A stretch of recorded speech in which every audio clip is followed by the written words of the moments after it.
आवाज और तस्वीर की दुनिया के दोस्तों, नामवर शायर अंजुम सुलीमी साहब की एक गजल आप सबसे शेयर करने जा रहा हूं। पहले खुद अपना हक अदा करूंगा, जब खुदा से मुआमला करूंगा। जहर तकिए के पास रख दिया कर, आंख खुलते ही पी लिया करूंगा। यह है जीने की आखिरी कोशिश,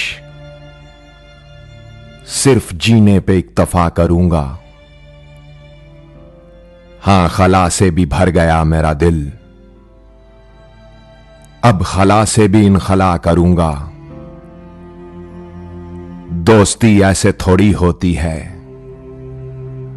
पहले तुमसे मुकालमा करूंगा। मुझको अपना तो कोई गम ही नहीं, खुश रहें सब मैं खुश रहा करूंगा। उसने एक दिन तो पूछना है हमें, चुप रहूंगा बस और क्या करूंगा। अपना दुख खुद से भी नहीं कहना, शायरी भी नहीं किया करूंगा।